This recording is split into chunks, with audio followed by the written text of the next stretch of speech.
Assalamualaikum warahmatullahi wabarakatuh. Selamat malam, salam sejahtera untuk kita semuanya. Terima kasih kami ucapkan kepada Bapak Ibu peserta yang telah hadir pada acara Money Talk and Sharing Session ISAKA Indonesia Chapter 8 Mei 2025. Perkenalkan, saya dengan Oki Septian, izinkan saya untuk memandu sesi MTS pada malam hari ini.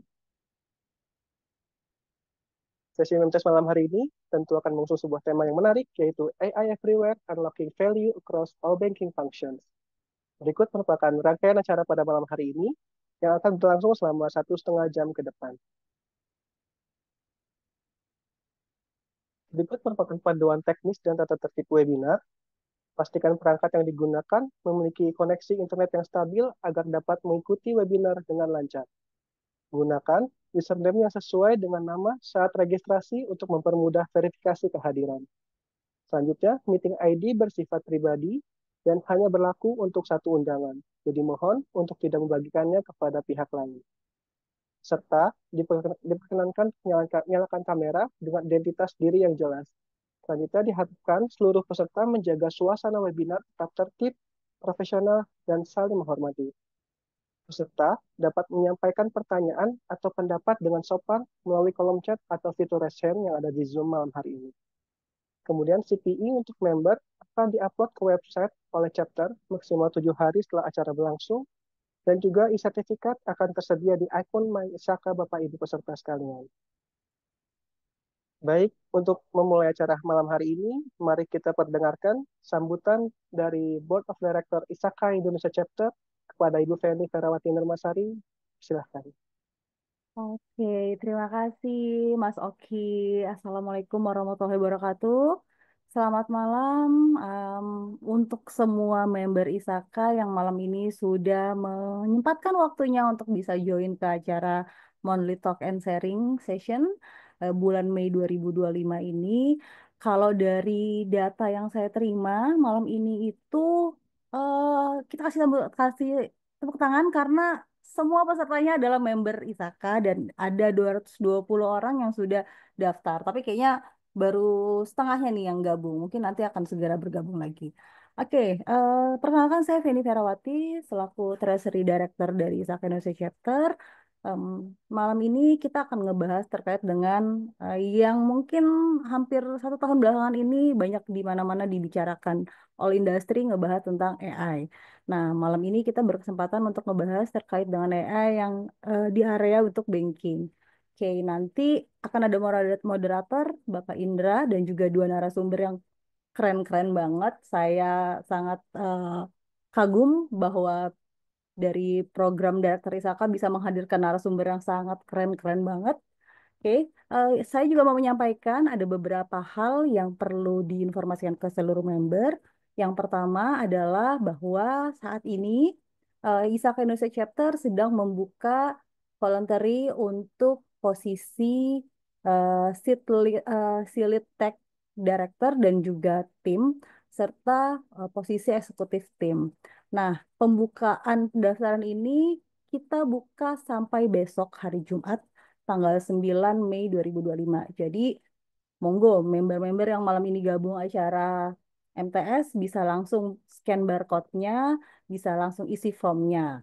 Jadi bisa dilihat juga posisi-posisi apa saja yang tersedia. Oke, boleh dilanjut, Mas Oki. Nah, ini yang menarik. Dan ini biasanya selalu kita kehabisan slot untuk pesertanya. Jadi mumpung ini baru banget dibuka tanggal 5 sampai 18 Mei, kita akan ngelakuin study group CISA. Jadi perhatikan dulu persyaratannya.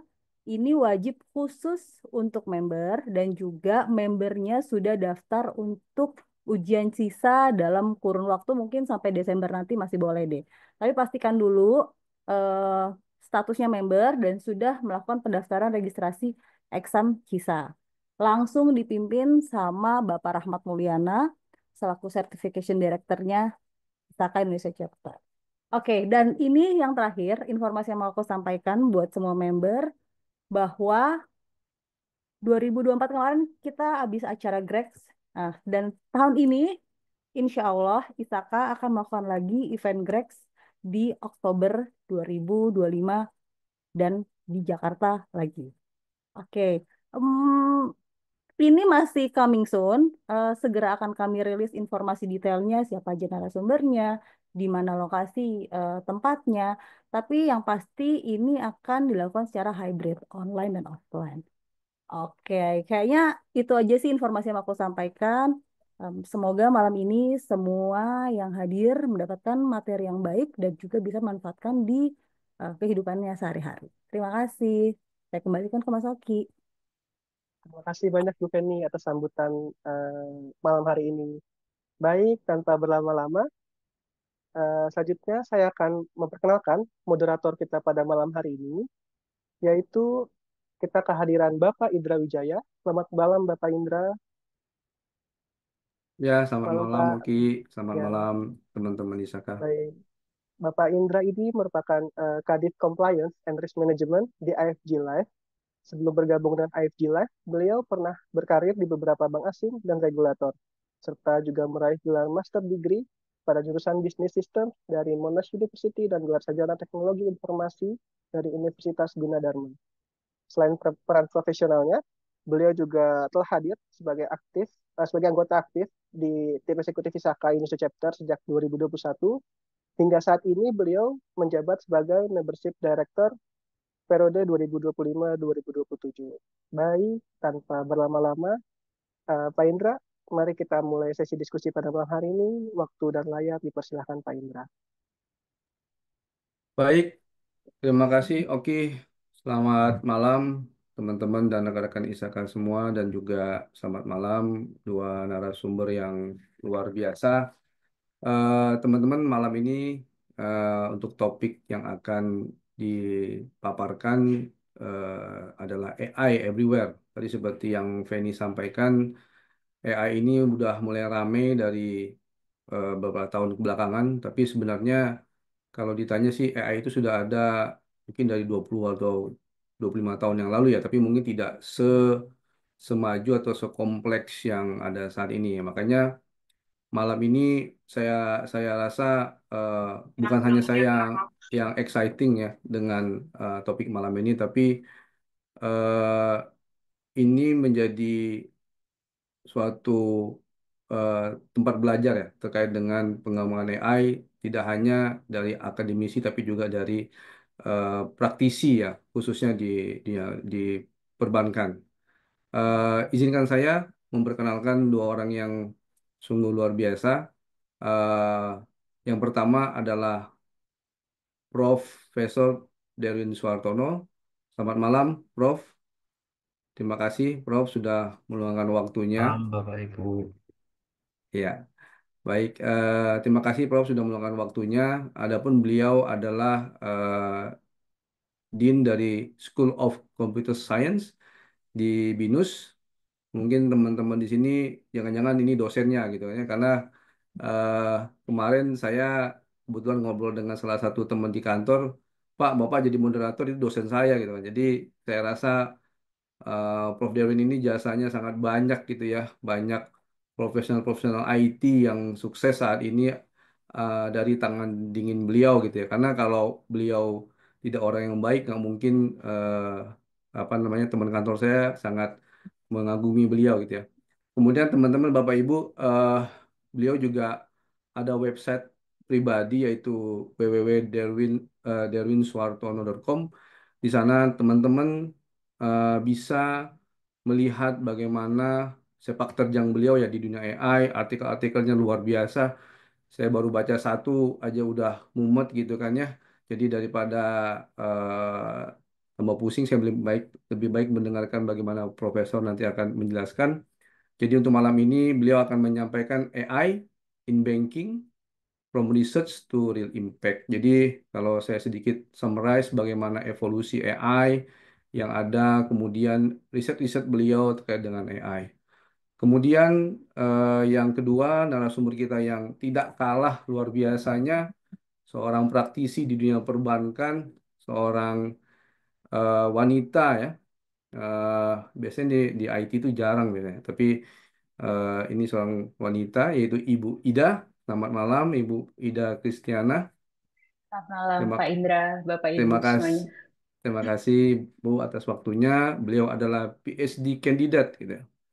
Ini yang datang malam ini nih nggak kaleng-kaleng nih. Yang satu profesor, yang satu PhD ya. Saya aja S2 udah mau muntah. Ini udah sampai S3 mereka masih terus mengadu apa belajar untuk menuntut ilmu ya. Beliau adalah Head of Data Science di OCBC Indonesia. Jadi memang praktisi teman-teman dan juga sebelumnya sebagai data analis di BCA. Adapun Bu Ida akan menyampaikan topik unlocking value across all banking functions ya. Jadi ini bagaimana mungkin nanti Bu Ida bisa sharing implementasi di AI di perbankan gitu kan. Bagaimana impact dari implementasi AI ini pada operation mungkin customer service, IT atau compliance. Saya juga nggak tahu nanti mungkin Bu Ida bisa sharing.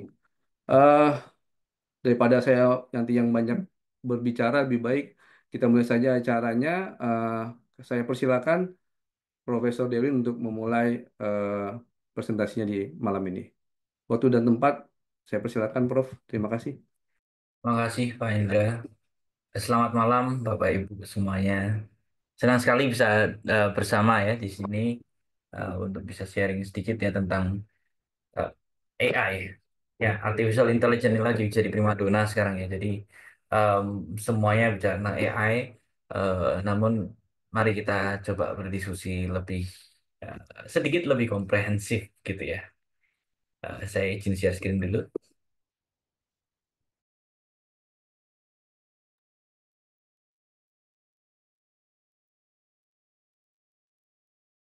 Baik, Em, salam kenal ya Bapak Ibu. Untuk yang belum kenal, sepertinya dari di Zoom ini yang sudah kenal saya baru Pak Indra, Pak Oki, Bu Rifko, dan Ibu Feni ya.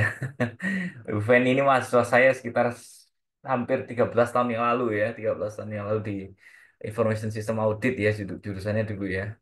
Em, Senang sekali ketemu lagi di sini dengan Bu Feni juga. Bapak Ibu, malam hari ini kita bicara secara spesifik untuk AI from banking ya, yang ada di banking industri itu seperti apa. Nah, saya berikan judul di layar Bapak Ibu yang bisa Bapak Ibu bisa lihat ini from research to real impacts. Jadi memang semuanya itu berawal dari penelitian terlebih dahulu untuk bisa diimplementasikan ke berbagai macam sektor industri, dekat dengan end user dan seterusnya. Nah, saya mulai dulu dengan perkenalan ya dari saya di sini. Saya ini S1 S2 juga di BINUS, jadi nggak jauh-jauh juga gitu ya. S3-nya saya baru nyebrang sedikit ke suburb Jakarta ya, di Depok, di UI. Saya kuliah di 2014 sampai 2018. Nggak lama kemudian ada pandemi. Kemudian waktu pandemi saya ambil ke profesi insinyur. Dan terakhir em, saya baru mendapatkan profesor itu di 1 Desember 2024 yang lalu. Jadi masih belum ada setengah tahun ya. Dan ini di sebelah kanan ini saya ingin sedikit menceritakan ke Bapak Ibu ada highlight berita di BINUS gitu ya yang sebelah kiri itu waktu saya baru sekitar 3 minggu yang lalu ya saya ke Makau jadi panelis bersama dengan teman-teman yang lain itu yang sebelah kanan saya itu founder dari salah satu venture capital, terus yang sebelah kirinya itu salah satu alumni dari Macau University of Science and Technology, kemudian bersama dengan Tom, yang paling kanan itu eh, salah satu pimpinan di Times Higher Education. Waktu itu sharing session, nggak jauh-jauh, AI lagi, gitu ya. Kemudian sebelah kanan itu event yang baru, itu H+1 setelah saya pulang dari Macau, di BINUS ada Jakarta Game Festival. Jadi BINUS ini tempat saya bekerja, tempat saya berkarya sejak tahun 2010 saya jadi dosen. Sudah 15 tahun ya berarti sekarang. Ini memang saya akui sebagai pimpinan di BINUS pun saya agak kelabakan karena larinya cepat sekali dan ngikutin perkembangan. Nah, yang pertama kita mau bahas hari ini AI itu apa gitu. AI itu adalah salah satu subilmu dari computer science yang sebenarnya tidak hanya sekedar generatif AI. Orang-orang sekarang itu banyak bicara menggunakan AI, ya, eh, ChatGPT, kemudian Midjourney untuk gambar, macam-macam ya, ada Gemini, ada Copilot dan kawan-kawan yang lainnya. Itu semua produk jadinya ya, produk jadinya yang kita tinggal manfaatkan. Tapi kalau bicara membuat AI itu seperti apa? Ya, ini beberapa subnya dari AI yang saya bahas di sini. Machine learning. Machine learning ini belajar dari data untuk membuat prediksi atau mempelajari polanya sehingga bisa dimanfaatkan dalam konteks-konteks yang spesifik di dunia bisnis. Natural language processing merupakan bagian dari eh, bukan bagiannya apa irisan antara ilmu bahasa dengan ilmu computer science. Produk konkret yang Bapak Ibu sudah pernah pakai ya sudah itu ChatGPT itu karena dia bisa memahami bahasa, bisa eh, mengenerate bahasa dan dalam konteks komunikasi struktur gambarnya bagus dan seterusnya itu kombinasi antara NLP dengan yang sekarang semuanya deep learning ya, advancement dari machine learning. Dan yang di bawah itu ada computer vision. Computer vision ini yang image ya, Bapak Ibu pasti sudah menggunakan computer vision di HP Bapak Ibu untuk unlocking HP ya, pakai wajah gitu. Dan terakhir RPA. RPA ini yang berkaitan dengan robotik, proses automation. Biasanya ini keterpakaiannya di dunia industri yang memproduksi alat-alat eh, eh, mekanik ya, menggunakan mekanik untuk memproduksi alat-alat.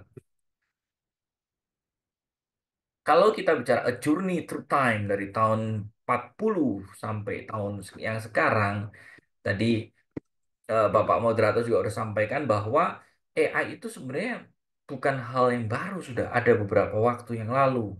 Nah, saya tarik lagi, sudah ada beberapa puluh tahun yang lalu. Tahun 40 itu Alan Turing mulai berpikir apakah mesin bisa membuat sebuah kecerdasan seperti manusia. Dari situ em, akhirnya muncullah secara formal lahirnya AI tahun 55 di situ di Dartmouth Conference Proposal. Jadi kalau Bapak Ibu ditanya AI itu sekarang ya baru muncul, enggak, munculnya tahun 55 gitu. Nah, cuma setelah itu AI winter. Kenapa? Karena ketidakmampuan hardware untuk mengolah data skala besar dan juga availability data yang nggak banyak secara online, nggak banyak secara digital, sehingga AI gagal untuk bisa membuat sesuatu yang powerful. Nah, mulai tahun 80-an, AI mulai bangkit karena GPU mulai bermunculan. GPU yang dulunya, kalau saya ngomong sama mahasiswa saya di kelas, dulu itu GPU itu buat kamu main game supaya nggak nge-lag gitu. Nah, sekarang sudah mulai dipakai untuk AI, untuk training data, untuk berbagai macam solusi-solusi industri yang sangat produktif ya. Nah, sekarang ini di tahun 2000 sampai sekarang semuanya deep learning, semuanya bicara AI dan semua bicara tentang scalability dari AI system supaya kalau usernya banyak yang pakai dan rame-rame keroyokannya menggunakan tetap kuat, nggak sampai down, nggak sampai error dan eh, lain sebagainya. Jadi AI itu evolusinya seperti ini, Bapak Ibu ya. Nah, ini saya nggak baca secara detail, tetapi secara ringkasnya seperti ini. Sebelum masuk ke tahun 80-an yang bicara AI berbasis machine learning, dulunya AI itu hanya sekedar if else, Bapak Ibu. Jika maka. Itu kan fundamental sekali di dalam matematika diskrit atau logic matematik gitu. Tapi ya karena sekarang sudah zamannya sekarang eh, sudah nggak relevan lagi kalau bicara itu hanya sekedar rule based system atau if else. Secara sederhana saya merangkum bagaimana AI belajar itu sebagai berikut. Yang pertama, koleksi datanya. Datanya itu harus ada dulu dan harus berbentuk collection. Nggak boleh datanya itu kecil skalanya. Kalau kecil, apa ya AI bisa belajar? Nah, setelah data itu ada, labeling proses atau pemberian identitas.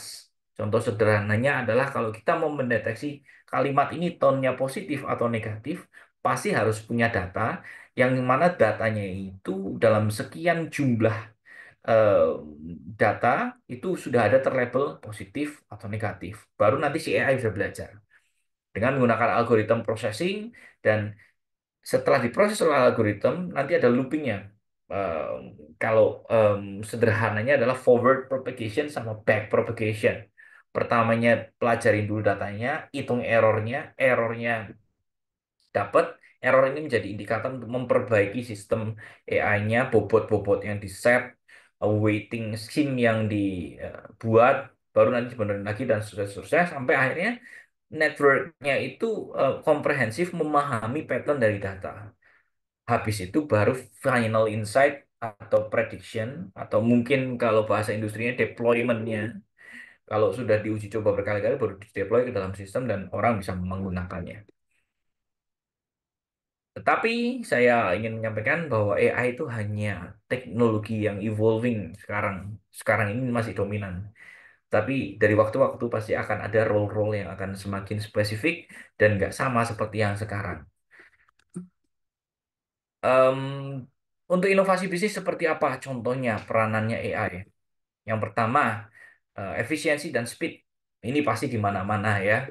Karena banyak sekali proses-proses yang terlalu time consuming, kemudian ada juga yang terlalu banyak berulang gitu dan melelahkan, kadang-kadang dipengaruhi oleh mood manusia yang mengerjakannya.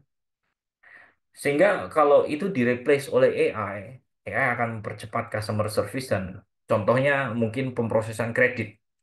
Kadang-kadang kalau Bapak Ibu di sini mau cicilan, majuin ke sales atau bagian kredit itu kan kadang-kadang bolak-balik, ini kurang, ini itu kurang, pakai AI aja selesai. Bahkan assessment untuk kelayakan seseorang ini bisa aman untuk diberikan kredit dari bank pun itu bisa diakses secara otomatis. Kalau kita punya datanya, kita coba analisa, kita berikan rekomendasi bahwa ini peluang orang ini kalau kita berikan kredit macet atau enggak, lancar atau enggak, atau bahkan bisa kabur atau enggak gitu, itu bisa diukur ya. Kemudian misalnya kembali kalau hire ya waktu itu saya sempat berpikir juga ini ngomongin industri di banking juga kayaknya masalah kekaryawanan ketika mau direkrut juga kayaknya termasuk di dalam konteks AI di banking.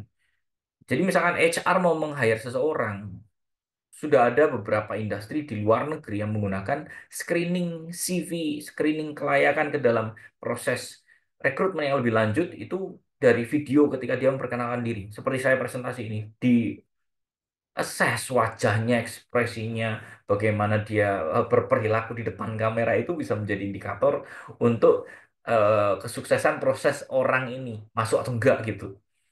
Selain itu security, accuracy ya. Orang banyak bicara keamanan cyber beberapa waktu ini. Pusat Data Nasional diretas itu ramai sekali beritanya. Ya, tetapi kalau kita bisa memiliki lagi-lagi tadi seperti yang di depan, kalau datanya kita punya, kita pelajarin pattern-patternnya, bukan sesuatu hal yang mustahil untuk serangan cyber atau security security yang ngejebol sebuah sistem itu kita bisa tangani. Ya, kemudian ada yang di bawahnya itu, yang nomor dua, mengimprove bagaimana eh, HR itu dibantu di dalam menekan jumlah karyawan yang mengundurkan diri. Dan terakhir, yang di sebelah kanan adalah personalisasi. Kalau sekarang kita menggunakan banyak teknologi, personalisasi is the key. Personalization is the key. Semua orang akan betah menggunakan teknologi, betah menggunakan aplikasi tertentu kalau itu very personalized. Sehingga kalau belakangan ini AI banyak bicara atau banyak mengembangkan sistem-sistem yang personalized, sehingga orang ini benar-benar engage sekali dengan apa yang industri ini bikin. Ya, social media itu adalah gold mine dari data untuk AI. Dan saya nanti di belakang akan bicara sedikit tentang personality analysis. Karena ini yang penelitian yang saya lakukan sejak tahun 2016 sampai sekarang. Apapun yang kita post di sosial media, itu bisa mengidentifikasi siapa kita. Ya, waktu itu saya belum ngeh. Jadi begini, Bapak Ibu, satu kisah. Saya ada di dalam mobil waktu itu mau ke Binus Semarang. Saya lagi chatting ya dengan istri saya, bicara tentang barang di rumah gitu ya. Mau beli ini, mau beli itu. WA. Habis itu saya buka di Instagram, keluar produknya, Bapak Ibu. Keluar. Habis terus saya capture, saya kirim gitu. Nih, udah dikasih tahu. Loh, kok bisa tahu sih? Padahal kita chattingnya di WA gitu. Habis itu istri saya buka Facebook, iseng kan Facebook. Loh, muncul lagi di Facebook. Jadi it is a very real time response from Meta. Ya, saya baru ngeh sekian menit kemudian kalau mereka semua under meta. Sehingga data data kita yang kita taruh di Instagram itu dipelajari untuk digunakan di Facebook atau di Instagram, mereka terintegrasi. Em, Sehingga pada saat saya lupa ya waktu itu ada kerjasama kemitraan antara TikTok dan Tokopedia kalau nggak salah. Ya, saya sangat memahami sekali itu kerjasama untuk data. Ya, misalkan user ini banyak mengakses di TikTok untuk gambar-gambar tertentu, ya nanti mungkin ketika buka ke Tokopedia akan keluar rekomendasinya sesuai yang baru dia lihat di TikTok gitu. Jadi sosial media itu sangat menjadi eh, sumber data, insight yang bisa dimanfaatkan oleh banyak kalangan sesuai kepentingan masing-masing. AI di banking saya berikan contoh beberapa ya, Bapak Ibu. Waktu saya juga nggak banyak, nanti mungkin diskusi lebih enak ya. Yang pertama AI powered chatbot atau virtual assistant. Ini tadi sudah sangat dekat dengan yang saya sampaikan tadi, personalized sistem itu akan menjadi salah satu solusi di dunia banking.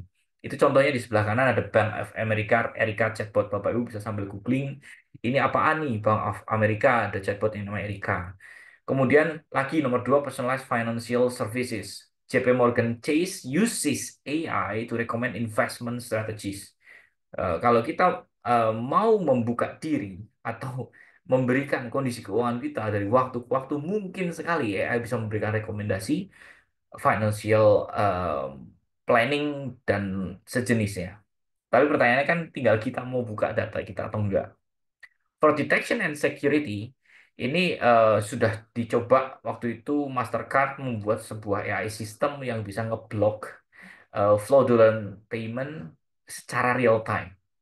Ya, ini beberapa contoh yang dipakai di banking khususnya di Amerika. Ya, selain itu, kalau kita ngomong untuk automate operation dan decision making, bisa juga. Zest Finance ini satu website yang memprovide AI-driven credit scoring untuk loan approval. Tadi di depan saya juga sampaikan, mengakses seseorang ini oke atau enggak diberikan kredit itu possible sekali.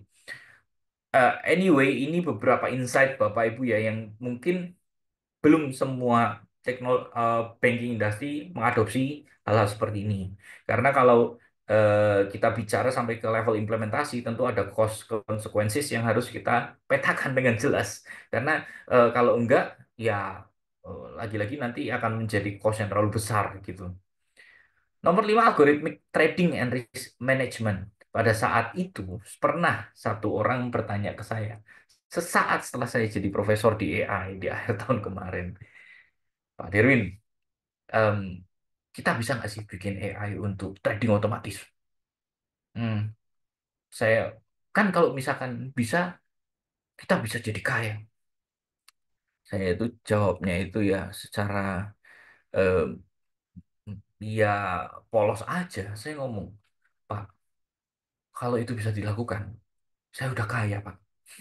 Jadi saya jawab seperti itu aja. Karena kalau kita bisa bikin, kita bisa hitung, ya langsung udah jadi sistemnya. Nggak usah saya jual ke masyarakat, buat saya aja. Gitu. Ngapain saya bagi-bagi ke orang lain? Begitu. Ya.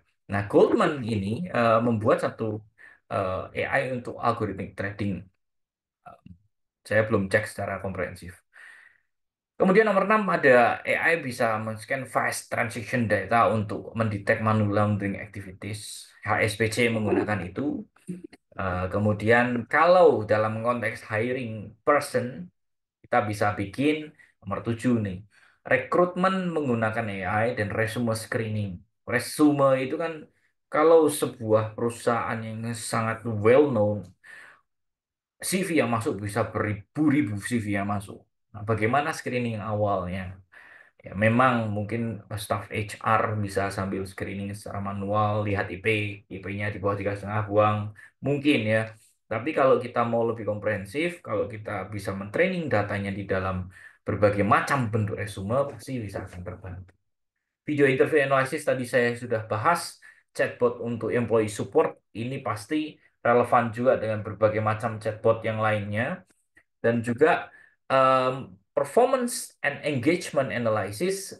Binus sudah menerapkan ini secara parsial untuk bisa engage dengan uh, sorry bukan customer, employee, dan bagaimana rekomendasi-rekomendasi improvement yang bisa dilakukan oleh em, employee. Learning and development with AI pasti ini hal yang sangat klasik lah. Kita tinggal belajar eh, eh, dan mengembangkan diri dengan menggunakan tambahan AI sebagai pembantu kita.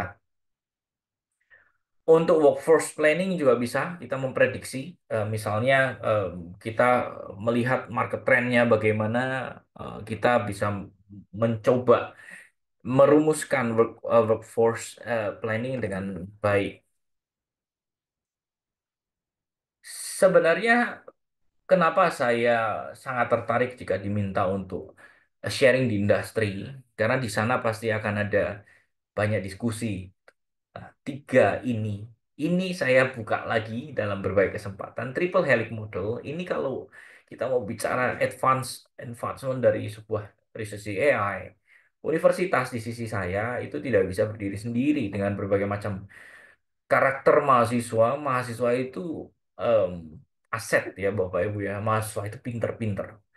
Mereka kalau sekarang itu bisa mengeksplor segala sesuatu dengan banyak sekali resource yang available, sehingga itu bisa menjadi sumber knowledge-nya ya. Tetapi kalau kita berpartner dengan industri pasti akan lebih produktif karena industri bisa melihat opportunity di masyarakat untuk bagaimana kita membuat sistem yang terbaik baik untuk dipakai oleh masyarakat, dan juga biasanya industri akan lebih banyak support dalam konteks availability dari sistem-sistem yang bisa digunakan atau server yang high spec, high computation bisa dimanfaatkan oleh universitas, sehingga itu bisa menjadi jembatan yang baik.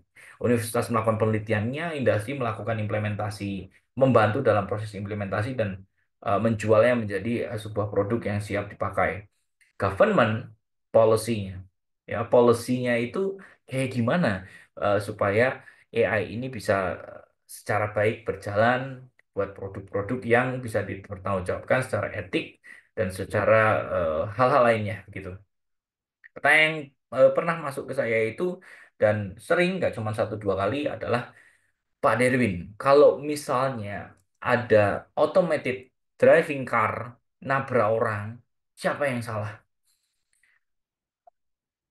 Nggak ada drivernya gitu ya. Jawabannya macam-macam ya Bapak Ibu ya. Yang salah siapa? Programmernya? Enggak juga. Yang salah tech lead-nya, technical leader-nya. Enggak sepenuhnya, mungkin perusahaan yang ngapain bikin startup kayak gitu kalau misalkan produknya eh, nggak nyaman, nggak aman buat masyarakat. Selanjutnya siapa lagi yang bisa dipersalahkan? Pemerintahnya kenapa diizinin untuk beroperasi gitu. Atau mungkin bahkan pimpinan daerahnya, kenapa jalanannya itu nggak didesain dengan baik. Ya paling paling gampang kita nyalain ngapain ini nyebrang-nyebrang di jalanan yang dipakai untuk automated driving car. Jadi tiga-tiga ini harus berjalan secara sinkron, government, university, dan industri untuk benar-benar bisa mengadvance AI research. Nah, challenge dan future of AI di banking dan juga di HR ada dalam konteks empat hal ini yang saya buat.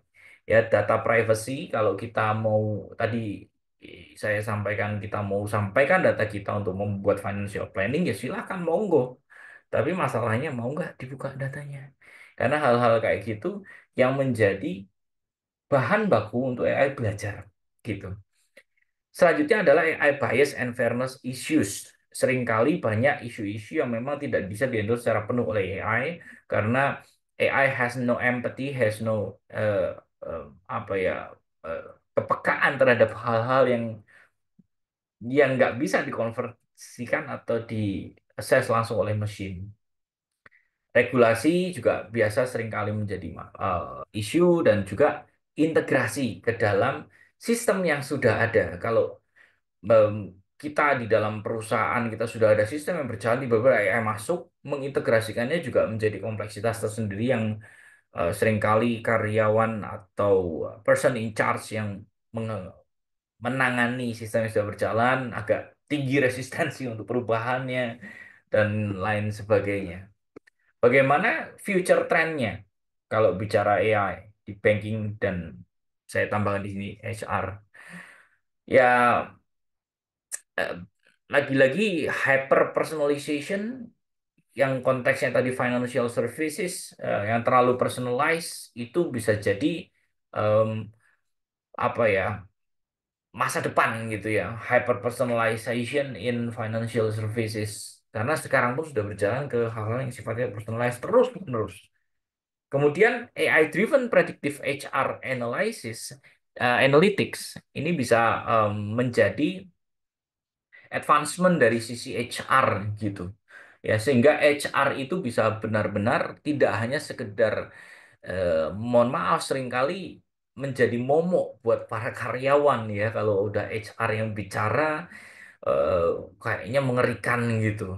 Nah, itu kalau sudah AI driven harapannya workforce trend-nya juga lebih baik, talent managementnya lebih diatur. Kalau di layer manager, senior manager, director ke atas apa treatmentnya, supervisor bagaimana, kalau officer dan staff bagaimana, planning untuk pengembangan di setiap layer itu bagaimana, itu tentu akan membuat segala sesuatu akan lebih baik. AI and blockchain integration tentu akan possible sekali terjadi supaya blockchain ini benar-benar memberikan value di setiap bagiannya dengan adanya AI yang terembed ke dalamnya. Dan terakhir, ethical dan explainable AI itu membuat satu hal yang menjadi masa depan kita juga. Em, Banyak sekali yang saya lihat judgement-judgement dari orang yang tidak mengerti AI secara utuh, melihat, mengakses sebuah tulisan yang sebenarnya itu tidak di-generate oleh AI, tetapi orang-orang dengan mudah ngomong, wah ini generated by AI. Kalau di kampus langsung dinolin gitu ya. Atau kalau Bapak Ibu di kantor ada tim yang diminta buat artikel atau sejenisnya atau report kok kelihatan aneh atau too good to be true, langsung di judge ini generate by AI ya, kamu pakai ChatGPT ya. Saya pernah mencoba dulu ya, beberapa waktu yang lalu saya menggunakan tools untuk mengecek apakah tulisan saya ini menggunakan ChatGPT atau tidak. Given a condition, I'm writing it by myself. Saya bikin itu sendiri. Terus eh, dijawabnya apa? Iya, ini 100% generated by AI. Kan kurang ajar ya. Saya nggak menggunakan AI, tapi tidak. Itu lain kondisi disebut dengan false positive, Bapak Ibu ya. Di dalam dunia machine learning, itu false positive ini sering menjadi isu di tengah-tengah masifnya generatif AI sekarang ini. Karena apa? Karena AI itu saking banyak belajar dari input yang dimasukkan oleh manusia, dia makin bisa memahami bahwa manusia itu seperti ini loh. Sehingga dia sampai di level tidak bisa membedakan manusia dan mesin. Apa yang dibuat oleh manusia dan apa yang dibuat oleh AI. Sehingga dia nggak bisa membedakan. Ya. Nah, sedikit tentang penelitian saya yang saya lakukan selama tadi saya sampaikan 2016 sampai 2025 sampai sekarang ini, saya bermain di area personality computation. Ini adalah satu ilmu yang merupakan irisan dari psikologi dan AI. Ya, beberapa research output, Bapak Ibu, saya eh, berkolaborasi dengan dosen-dosen dari psikologi untuk assessment apapun yang ada di sosial media diberikan identitas. Ya, earlier saya the earliest research that I do is saya membuat personality prediction berdasarkan apa yang orang post di Twitter. Saya ambil satu ID Twitter, saya ambil 100 tweet terakhirnya, saya minta tolong ke dosen psikologi untuk menganalisa karakter orang ini apa. Dan saya melakukan itu untuk ratusan user ID. At the end user ID-nya saya bikin anonimus begitu. Tapi saya mendapatkan 100 tweet terakhir beserta karakter orangnya apa. Yang saya dibantu oleh dosen psikologi untuk mengakses itu. Nah, kemudian karena saya sudah punya datanya besar, saya training itu ke dalam machine learning. Dan saya melakukan itu selain dari Twitter, saya coba ke Facebook. Saya coba ke Instagram. Tetapi kalau Instagram caranya berbeda, Bapak Ibu. Saya ngambilnya adalah data yang saya seorang Derwin. Misalkan saya komentar ke Instagramnya Pak Indra gitu ya. Saya, tapi kan itu di luar akun saya. adanya di IG post-nya Pak Indra itu juga diambil untuk mengambil karakter si Darwin Suhartono ini berinteraksi ke orang lain itu kayak apa sih gitu ya. Tetapi itu sangat lancar Bapak Ibu, penelitian itu saya lakukan 2016 sampai 2020 sebelum isu privacy menjadi tinggi sekali. Sekarang semuanya restricted. Ya banyak data-data yang susah ngambilnya sehingga penelitian di sini itu memang akhirnya banyak effort-effort manual yang kita lakukan sampai sekarang. Nah, di sebelah kiri bawah ini beberapa teori psikologi yang dari waktu ke waktu berkembang. Dan terakhir em, ini saya sedikit perkenalkan BINUS Bapak Ibu. BINUS sekarang itu di Asia, universitas kita di Indonesia ranking 2 di Asia University Ranking sebelah kiri. Kalau yang tengah itu kita by subject, Computer Science dan Information System itu ranking 2 by QS Survey. Itu kalau hanya mengakses Computer Science dan Information System sendiri, yang mungkin dalam konteksnya Fakultas Ilmu Komputer begitu ya. Kemudian terakhir sebelah kanannya itu tahun 2023 kemarin kita launching jurusan AI. Ya, jurusan AI di BINUS sudah berjalan satu angkatan. Bapak Ibu, let's connect. Saya Instagramnya ada di Derwin Suhartono dan di LinkedIn Derwin Suhartono juga. Thank you Bapak Ibu, semoga bermanfaat. Baik, terima kasih Prof. Aduh, luar biasa ini materinya. Teman-teman bisa bisa mendengarkan tadi paparan dari Prof. Derwin ya. Jadi benar-benar buka mata kita. Ada beberapa poin yang saya catat ini, Prof. Tadi sosial media is gold mine of AI. Waduh, menarik nih. Berarti dengan sosial media bisa mengidentifikasi siapa kita gitu ya tadi, Prof. Kemudian dari tweet di Twitter atau di post di IG bisa membaca karakter seseorang. Wah, ini sesuatu yang baru juga nih, menarik. Terakhir itu yang eh, agak menggelitik saya itu trading otomatis ya dok ya, Prof ya. Jadi kalau Prof bikin robot trading ya banyak yang beli nih Prof ya. Tapi ntar ceritanya jadi beda nih Prof nggak bisa sharing di sini nanti. Jadi terima kasih Prof atas sharingnya. Mudah-mudahan bisa bermanfaat buat teman-teman dan kita kembali lagi ke narasumber kedua yang tidak kalah luar biasanya, Mbak Ida akan memaparkan tadi topiknya terkait dengan unlocking value across all banking function. Ya. Jadi nanti kita bisa lihat bagaimana Mbak Ida bisa share implementasi AI di perbankan. Waktu dan tempat atau waktu dan layar saya persilakan Mbak Ida. Terima kasih. Baik, terima kasih Pak Indra. Sudah terlihat di layar Bapak Ibu? Sudah, Mbak Ida, silakan. Oke, terima kasih atas kesempatannya Bapak Ibu. Saat ini saya akan sharing tentang bagaimana perbankan itu memanfaatkan artificial intelligence. Sebelumnya perkenalkan, saya adalah Ida Kristiana. Saya adalah statusnya juga masih mahasiswa aktif di program doktor Widus University. Saat ini saya bekerja di OCBC Indonesia, dipercaya memegang satu departemen data science. Sebelum di OCBC, saya di Bank Sentral Asia, relate to data juga. Sebelumnya juga di PT Smart Tbk sebagai data business intelligence analyst. Jadi kurang lebih saya juga sama seperti Prof. Derwin, 15 tahun di industri khususnya di bidang data. Oke, saya akan share terkait mulai dari data gitu ya. Tadi Prof. Derwin menyampaikan tentang pentingnya adanya data ketika kita mau membuat AI-based solution gitu. Dan dari data Never Sleep 12.0 ini baru rilis tahun 2024 kemarin, pertumbuhan pengguna internet itu signifikan gitu. Dan kalau kita berbicara tentang Internet of Things, itu adalah pemicu produksi data gitu. Di tahun 2028 nanti diprediksi data itu akan bertumbuh 394 zettabyte. Saya pernah membayangkan gitu ya beberapa paper-paper menulis sebesar apa data ini dan data ini besar sekali gitu dan 80% data itu adalah unstructured, itu kata si IBM. gitu. Dan di sini kita melihat capturean dari data Never Sleep itu setiap menit banyak orang memproduksi data via apa sih gitu. Kita misal kirim email, setiap menit berapa banyak email dari orang-orang ini yang akan memproduksi data. Dari YouTube gitu, sekarang udah ada yang namanya podcast. Setiap menit berapa banyak video yang dilihat, video yang diupload, dan semuanya itu memproduksi data gitu. Ini secara general gitu ya.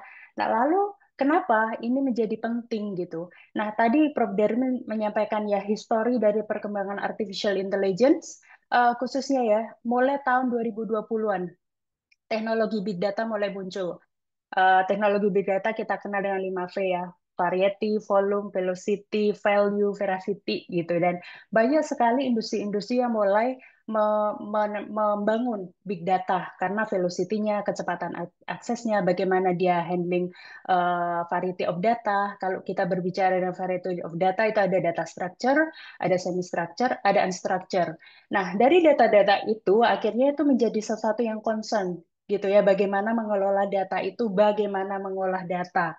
Nah, kalau dulu mungkin ketika data kita punya data hanya kita simpan dalam satu database gitu ya, itu cukup kita melakukan query biasa, select bintang from, where, kondisinya apa, itu cukup gitu ya.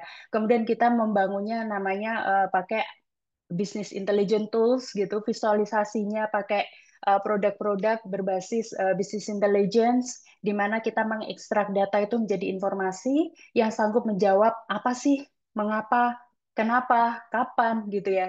Mostly data insight-insightnya masih di level deskriptif gitu. Tapi bagaimana kalau data itu ternyata unstructured gitu? Bagaimana kita bisa mengekstraksi data tersebut? Karena katanya kan knowledge is power gitu. Berikut adalah piramid ya, bagaimana maturity level dari analytics itu kebentuk gitu. Bagaimana sebuah data bisa diolah jadi informasi, informasi jadi knowledge, knowledge jadi understanding, dan bahkan jadi wisdom. Dan sebenarnya kita berkutat di bidang data, gitu. Sebenarnya kita mau ekstrak the value dari suatu data itu, gitu. Dan tentunya ini tidak bisa pakai conventional approach gitu. Itulah kenapa muncul yang namanya artificial intelligence gitu. Tadi udah disinggung ya, subset dari suatu artificial intelligence itu adalah machine learning. Machine learning itu berbicara bagaimana mesin itu belajar gitu. Kalau kita membangun machine learning pasti ada satu yang namanya data. Data itu dipelajari, kita pelajari pakai algoritma. Jadi ada algoritma, ada data. Algoritma belajar dari data. Semakin banyak datanya, semakin banyak variasi datanya, algoritma akan belajar dengan kondisi-kondisi yang ada pada data tersebut gitu. Dan akhirnya membentuk satu yang namanya model. Kita sebut itu model, kita deploy di suatu aplikasi, kita sebutlah aplikasi itu pintar gitu ya. Makanya kita nyebut itu namanya artificial intelligence gitu. Nah, data yang besar, data yang tidak terstruktur, data-data tersebut itu dimanfaatkan dengan pendekatan-pendekatan artificial intelligence, machine learning, deep learning itu untuk mengeluarkan sesuatu insight-insight value dari satu data itu. Kemudian kalau kita berbicara sedikit nih, kenalan sedikit dengan machine learning.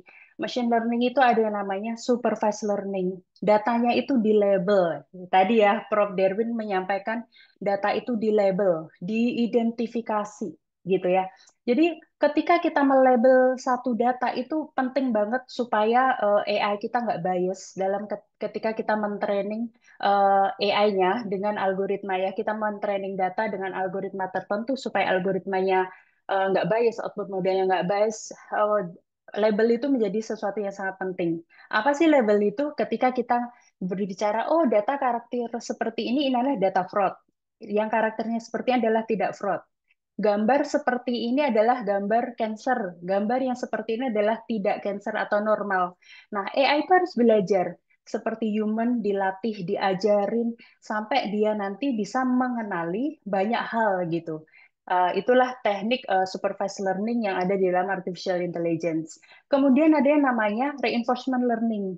Nah, ini yang sekarang lagi populer. Hari-hari ini saya membaca agentic AI, bagaimana adaptive model itu mulai dibangun dengan reinforcement learning, di mana feedbacknya nggak lagi dari historical data prediksinya, tetapi dari respon yang terjadi saat itu. Feedback saat itu model akan mentraining ulang gitu ya, membaca behavior itu gitu ya. Kemudian dia akan merekomendasi yang relevan terhadap feedback yang terakhir. Nah, kalau basisnya sebenarnya ilmunya udah lama juga, ada namanya sequential decision analysis, kemudian diturunkan ke Markov decision analysis, kemudian muncullah reinforcement learning. Kemudian ada satu pendekatan lagi namanya unsupervised learning. Itu benar-benar kita punya sekian banyak data, kita bahkan nggak tahu kondisi data itu seperti apa, kita mau identifikasi dulu polanya, kita mau lihat kenalin datanya kayak apa, kita bisa pakai bikin model machine learning berbasis unsupervised ini dengan clustering gitu ya.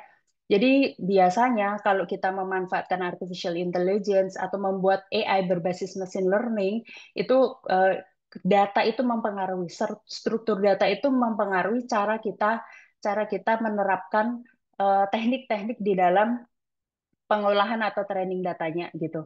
Kalau kita mempredik categorical, biasanya kalau di bank kita predik apa sih? Itu transaksi fraud atau enggak gitu ya. Bakal churn atau enggak ya nasabah kita. Kemudian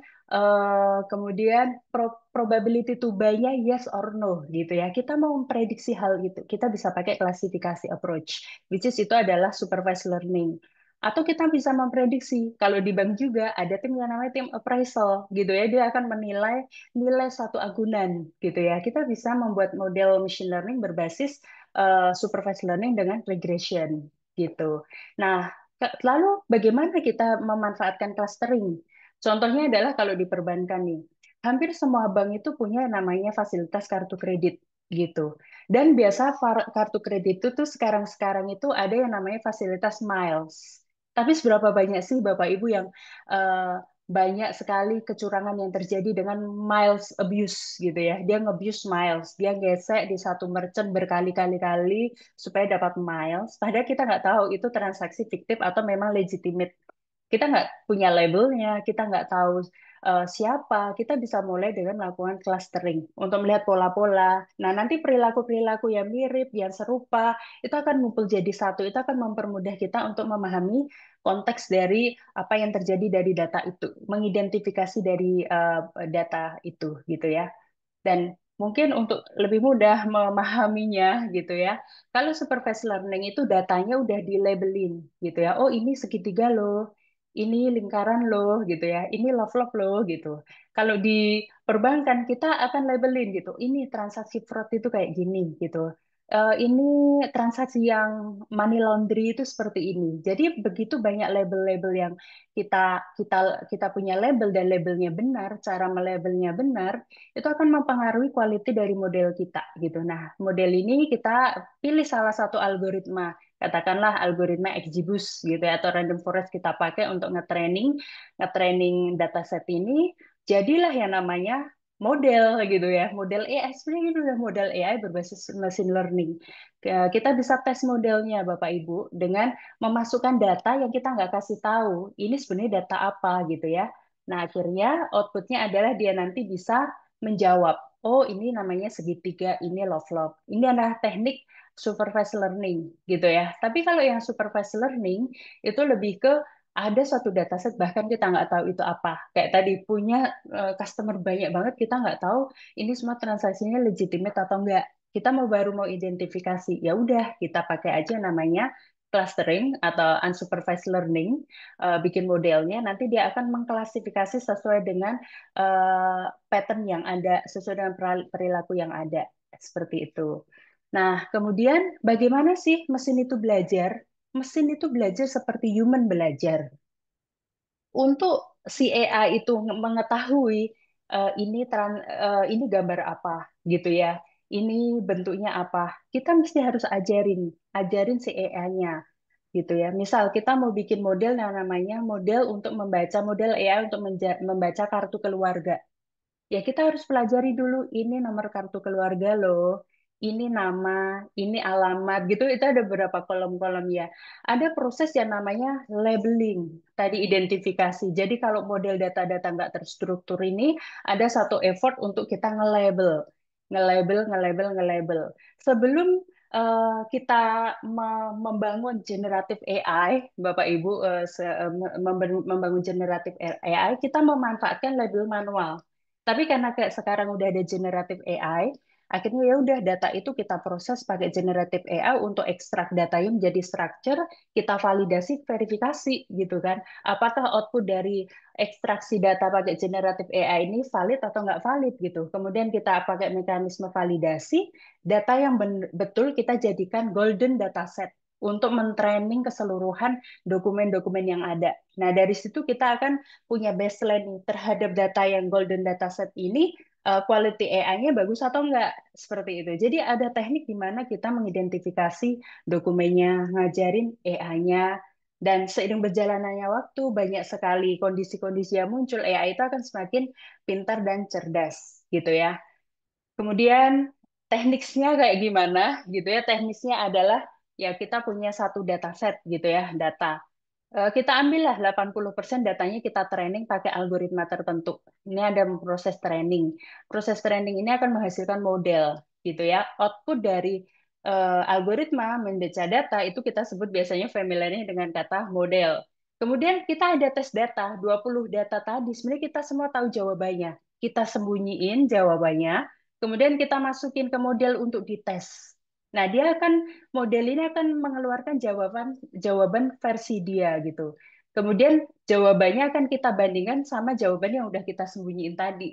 Nah, seberapa banyak error gitu, seberapa banyak yang berbeda antara original jawaban versus keluaran dari AI, itulah kita sebut namanya akurasi. Jadi kalau di dunia per AI-an itu sangat familiar dengan performance modelnya seperti apa, akurasinya seperti apa, recall-nya seperti apa, presisinya seperti apa, seperti itu. Jadi ini sedikit introduction ya Bapak Ibu terkait bagaimana sih AI itu belajar.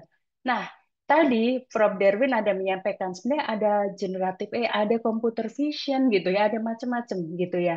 Ada NLP gitu ya, natural language processing. Nah, di sini saya mau highlight juga terkait bagaimana kita sih generate AI, memanfaatkan generative AI untuk kebutuhan kita gitu ya. Jadi mostly ini dipakai di industri sekarang khususnya di perbankan ya. Kalau di bank itu selain data structure-nya yang besar, makanya banyak sekali bank-bank investasi big data gitu ya. Tapi kita juga banyak gitu ya, banyak menjumpai unstructured data. Contohnya unstructured data itu apa?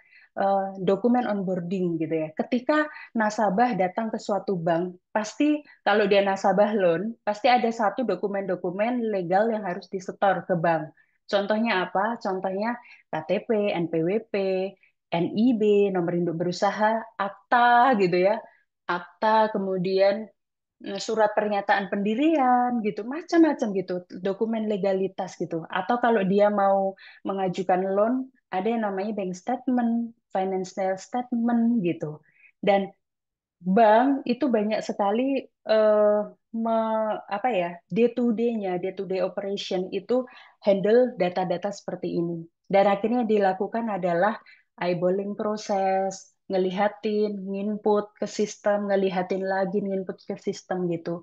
Dan thanks God ya, ada artificial intelligence gitu ya. Jadi kita bisa memanfaatkan AI untuk bisa mengekstraksi data itu, baik itu gambar, dokumen, apapun kita bisa ekstraksi.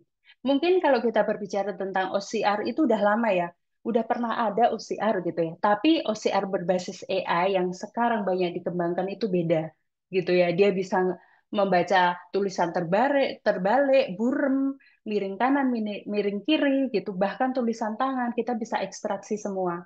Nah, dari sini kita akan membantu proses untuk dokumen itu kita structure menjadi structure data. Kita bisa kawinkan data-data yang ada di dalam big data yang udah structure. Kita bisa pakai semuanya itu untuk automation proses, untuk verifikasi, kemudian untuk validasi, seperti itu. Jadi pemanfaatan generatif AI itu sangat powerful sekali di industri-industri sekarang, khususnya di bank. Kemudian kita berbicara lagi nih tentang LLM ya, large language model. Ya tadi generative AI yaitu bagian dari LLM gitu, large language model. Tidak hanya large language model, tapi juga ada yang namanya VLLM, Vision Large Language Model. Dan kalau kita berbicara GPT aja lah, GPT hampir di semua perbankan pasti GPT diblok karena rentan sekali dengan data bocor. Kalau kita pakai GPT versi yang berbayar, otomatis kita akan ngupload ngupload dokumen itu. Saya riset ya, saya sekarang mahasiswa aktif di S3 dan tahap akhir Bapak Ibu riset gitu ya. Kadang saya ekstraksi paper insight itu saya pakai GPT. Tolong dong ini diekstrak, tolong dong ini insight-nya apa gitu. Dan bahaya kalau seperti itu diimplementasikan di bank karena akan resiko data bocor gitu ya. Oleh karena itu ya udah sebagai bank berarti kita memanfaatkan model-model yang ada sekarang kita hosting sendiri di internal bank. Kita bisa memanfaatkan contoh Qwen. Qwen ini salah satu model LLM yang dikeluarkan oleh Alibaba gitu. Dan ini luar biasa sih Bapak Ibu, bagus banget gitu ya. Qwen barusan keluar versi 3 Qwen-nya. Ada yang ukurannya versi 2,5 7B, 7B itu 7 billion parameter ya, 14B, 32B, dan macam-macam gitu. Dan kita bisa memanfaatkan ini untuk membangun generatif AI sendiri di internal bank gitu. Kita harus modal GPU on premise pastinya. Kemudian kita nyalain ini si model LLM-nya gitu di situ kita hosting di situ di running di GPU, kita pakai teknik untuk pembuatan chatbot gitu ya. Misal kita punya dokumen tambahan nih. eh, Dokumen-dokumen yang mau diproses ya udah kita tambahkan dokumen itu sebagai knowledge, ada proses yang namanya cang-cang gitu ya, nyacah-cacah gitu, dokumen dicacah. Kemudian ada yang namanya model embedding, kita ubah dokumen itu jadi vektor gitu ya, kita simpan di vector store.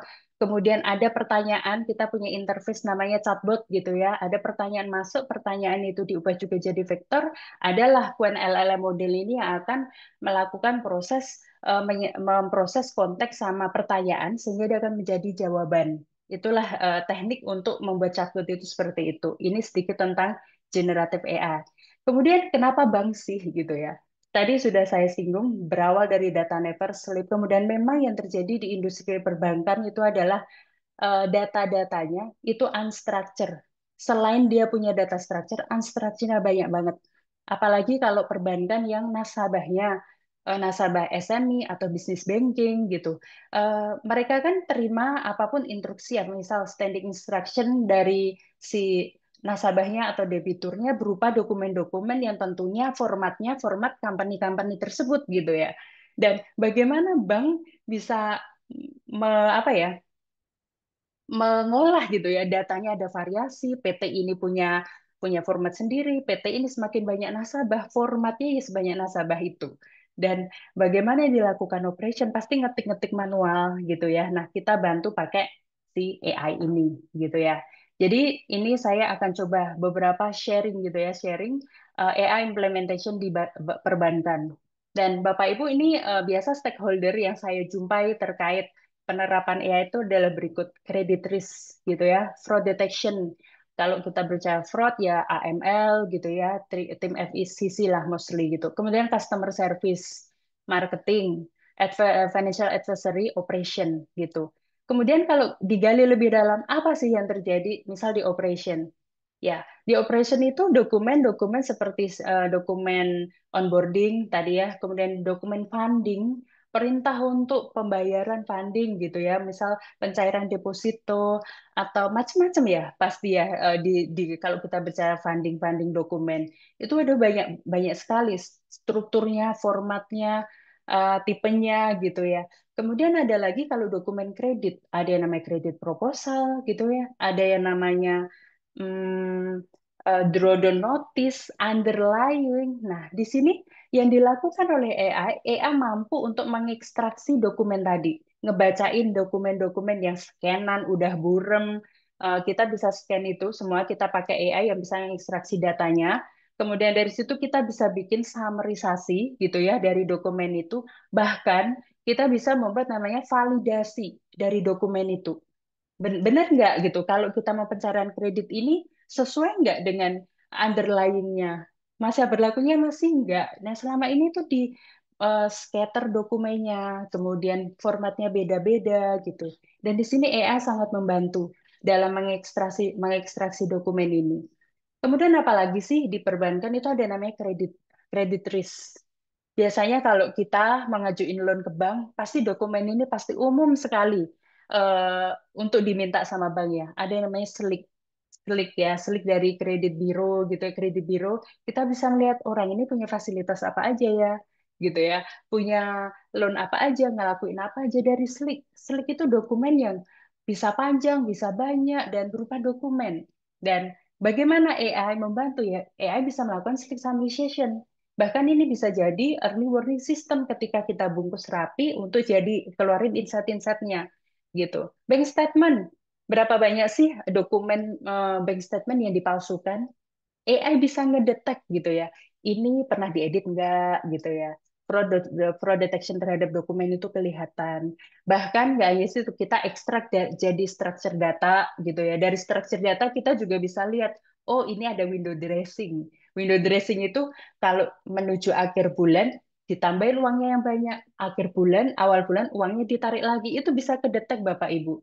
Jadi quality dari perilaku apapun di dalam nasabah itu akan kebaca dari data-data ini ketika kita pakai AI ini gitu ya. Sebelumnya mungkin kita nggak bisa melihatnya dengan tajam gitu, tapi dengan AI kita bisa gitu. Financial statement, ada yang namanya financial statement audited, non audited, berupa scan maupun through PDF. AI bisa mengekstraksi semua kondisi-kondisi yang ada di situ, gimana proyeksinya 3 tahun ke depan. Kalau kondisi financial statement seperti ini, kita bisa memanfaatkan LLM, Large Language Model, untuk menstruktur semua, dan kita bisa manfaatkan knowledge-nya itu dengan tentunya generative AI untuk bisa ngebantu nganalisa gitu, nganalisa financial statement tersebut gitu. Kemudian irregularity transaction detection contohnya gitu ya. Kalau tadi biasanya di credit risk itu apa sih, ada credit scoring gitu ya. Tadi Prof. Derwin juga menyampaikan sekarang itu pengennya 3 menit aja proses onboarding udah tahu nih orang ini eligible atau enggak untuk dikasih loan gitu ya. Kita bisa pakai bikin model model prediksi seperti itu ya, credit scoring. Tapi kita juga bisa memanfaatkan membangun early warning system berdasarkan transaksi mereka gitu. Ketika mereka transaksi, volatility-nya gimana, konsentrasinya terhadap supplier buyer kayak apa. Kemudian kita bisa bangun fitur-fitur, kalau bahasanya orang data science adalah feature-feature gitu yang memprediksi nasabah ini bakal default atau enggak gitu ya, 6 bulan ke depan. Nah, ketika kita bisa prediksi bahwa hasil model 6 bulan ke depan nanti akan default, artinya kredit risk akan mengawasi gitu ya. Oh, ini nasabah-nasabah yang kita identifikasi mulai batuk-batuk, mulai nggak sehat gitu ya, mulai harus diwaspadai gitu. Nah, perilaku itu kelihatan sekali ketika kita membangun model probability to default gitu ya. Itu yang terjadi di credit risk. Kemudian bagaimana di fraud? Tadi saya sudah singgung ya, di credit card kita bisa melihat ini transaksi legitimate atau enggak gitu. Atau kita juga bisa membangun fraud detection di eh, mobile banking gitu ya. Sekarang itu lucu ya Bapak Ibu. Banyak sekali scam-scam itu macam-macam. Ada yang investment scam itu udah umum, ada love scam ya.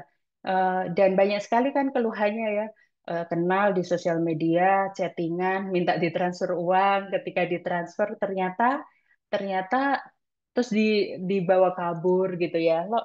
Perilaku itu banyak banget, dan kebanyakan fraud-fraud di mobile banking itu karena kelalaian penggunanya gitu. Saya rasa kalau bank-bank yang punya mobile banking mereka udah sangat rentan ya, udah sangat powerful dalam dalam memastikan security gitu ya, keamanan dari sistemnya. Dan banyakkan itu kelalaiannya dari si nasabah gitu ya.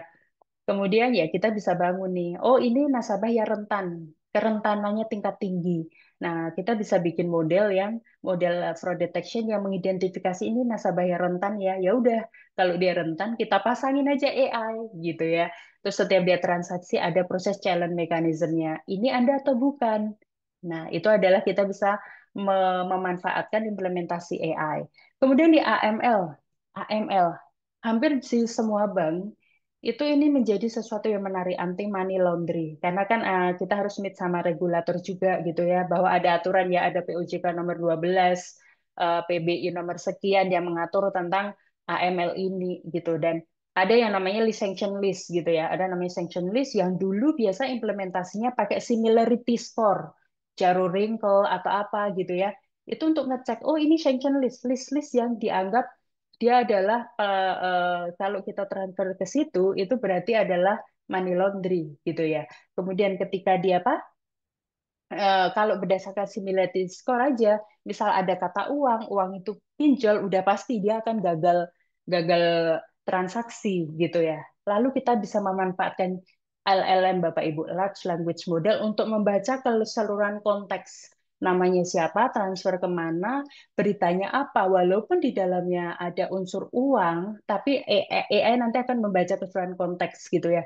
Bahwa ini adalah bukan uang pinjol, tapi memang benar-benar mau kirim uang. Artinya dari AML itu kita bisa laku ini. Biasanya AML kan ada rule yang dipasang berdasarkan ketentuan. Oh, transaksi di atas sekian sekian sekian itu menghasilkan rule kan ya. Nah, rules itu ya karena ini rule based, mostly problemnya adalah false positifnya tinggi. Nah, kita bisa optimalkan pakai AI. False positive alert yaitu kita olah lagi pakai AI, nanti AI bisa mengeluarkan mana sih transaksi yang benar-benar wajar atau tidak wajar, atau mana yang ragu-ragu, seperti itu. Kemudian ini AI juga kita bisa pakai untuk membangun graph analytics. Ya, dari situ kita bisa melihat ekosistemnya kayak apa. Ini nanti kita bisa teridentifikasi fraud enggak, ekosistemnya kayak apa, orang yang AML teridentifikasi ekosistemnya kayak apa, itu kita bisa lihatin semua. Customer service yang menarik. Challenge-nya di customer service itu hampir semua bank pasti punya yang namanya eh, apa di record ya. Kalau saya ke bank, saya komplain pasti di record gitu ya. Lalu sebenarnya kan di record itu bukan tanpa sebab Bapak Ibu. Pasti akan dipakai oleh quality assurance untuk menilai quality dari conversation. Nah, bayangkan kalau dulu sebelum ada AI, recordingnya didengerin ulang, dipahami. Oh, ada nggak ya ini sesuai SOP atau enggak gitu ya. Ini ada kata-kata yang kurang bagus atau enggak. Berapa banyak manpower yang akan dialokasikan untuk melakukan quality assurance gitu. Dan thanks ke juga ada AI. Kita bisa membangun audio to text. Jadi recording itu semua kita ubah ke sama teks. Teks kita bisa smoothing, kadang typo-typo gitu ya. Kita bisa smoothing pakai LLM tanpa mengubah konteks. Nah, hasil dari outputan itu kita bisa pakai pakai klasifikasi gitu ya untuk taksonomi isunya apa. Kita bisa highlight isu-isunya apa ketika nasabahnya komplain. Kemudian dari quality assurance-nya juga bisa, oh ini ada kata salam, oh ini katanya sopan, ada kata-kata ini, ada kata verifikasi, ada identifikasi, ada ini, ada itu. AI-nya bisa menilai semua. Dan finalnya adalah ya udah quality assurance yang dilakukan oleh si AI.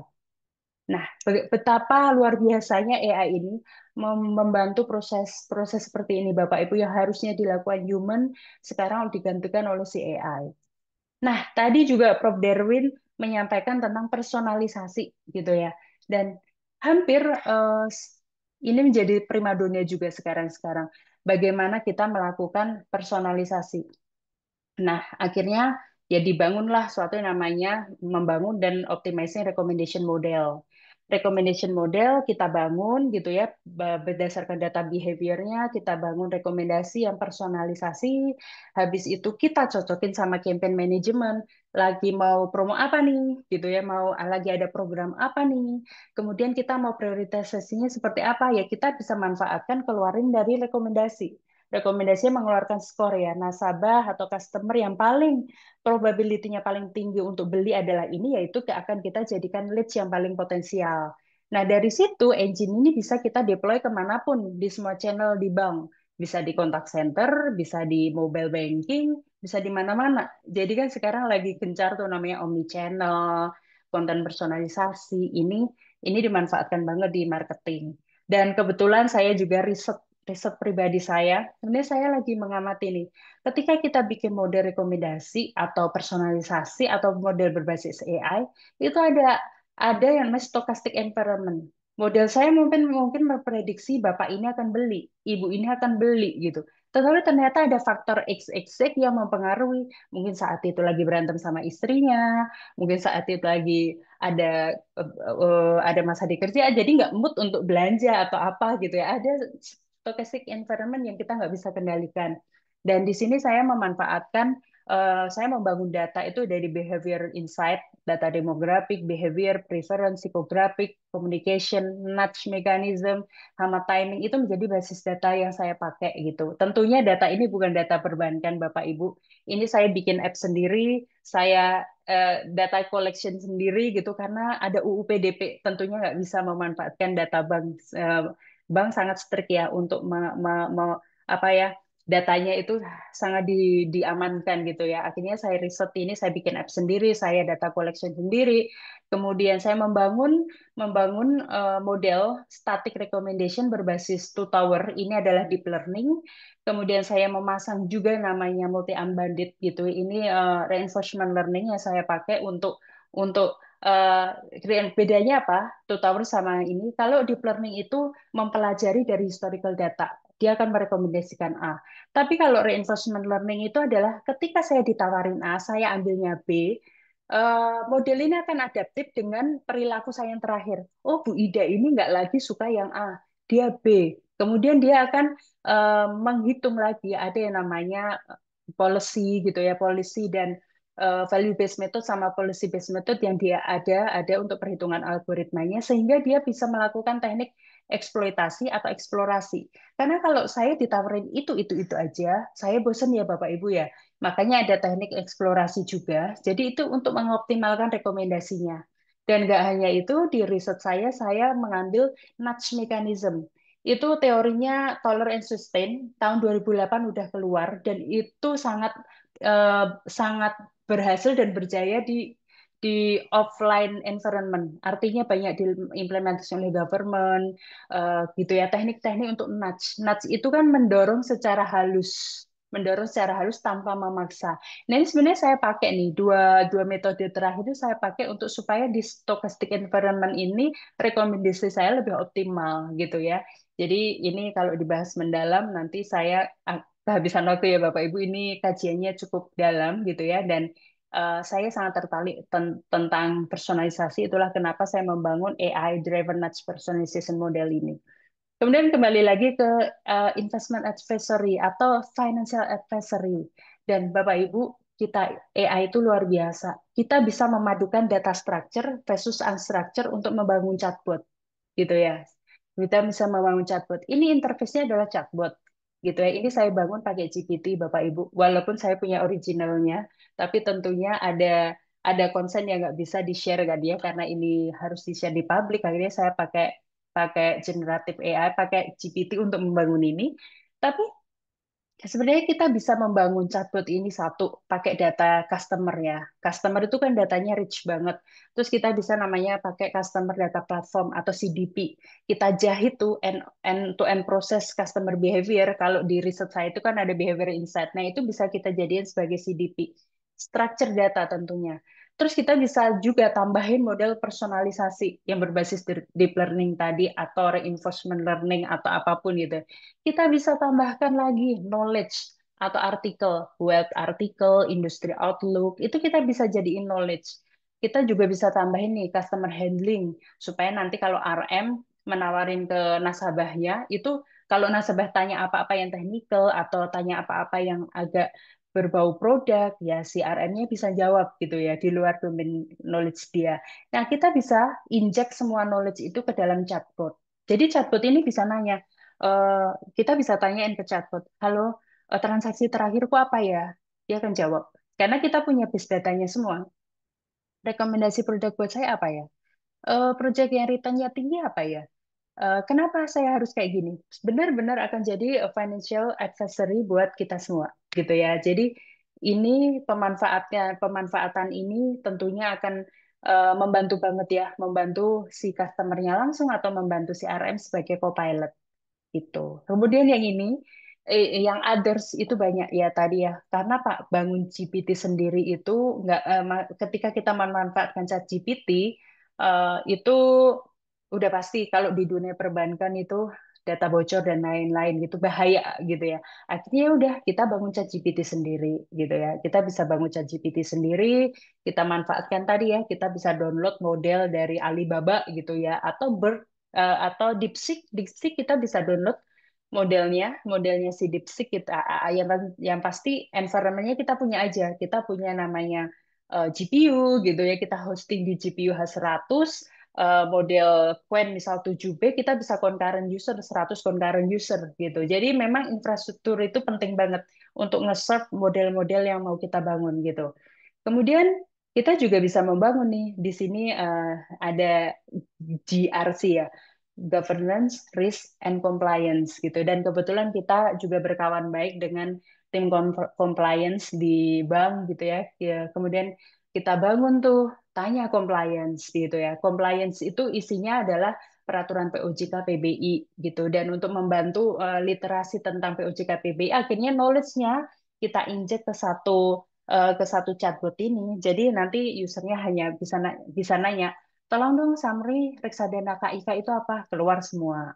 Aturan POJK-nya, SCOJK-nya. Kemudian kita juga bisa ajarin nih, tolong dong nanti kalau peraturan ini nggak berlaku ada tekniknya. Jadi chatbotnya bisa dipakai oleh tim compliance gitu ya. Kemudian ya itu mas, berlaku nggak berlakunya udah kita saring gitu, dan itu sangat sangat bisa dimanfaatkan. Saya tanya compliance, kita juga bisa membuat kayak policy prosedur. Biasanya ada policy prosedur dan dokumennya banyak banget, ada L1, L4, L5, macam-macam ya Bapak Ibu, karena itu yang mengatur kita dengan ketat gitu ya. Dan dokumennya bisa aja dari mana-mana. Kita mau tahu policy prosedurnya ini apa sih ya, kita bisa bangun chatbot untuk lebih mudah interface-nya untuk nanya-nanya ke policy prosedur tersebut, atau legal, tanya legal gitu ya, legal, semua aturan legal, bisa FAQ-nya yang mostly sering ditanyain, kita bisa provide itu dalam satu chatbot gitu. Dan ini ya, saya adalah juniornya Ibu Dokter Elda, dan beliau sampaikan, oh ya kemarin kan dapat award, bolehlah di-share seperti itu. Akhirnya ini saya tambahkan ya, Bapak Ibu, kita itu jadi ada satu produk nih, hampir bank besar di Indonesia kenal logo ini. Karena mayoritas customer beliau ini adalah bank-bank di seluruh Indonesia, telco, seperti itu.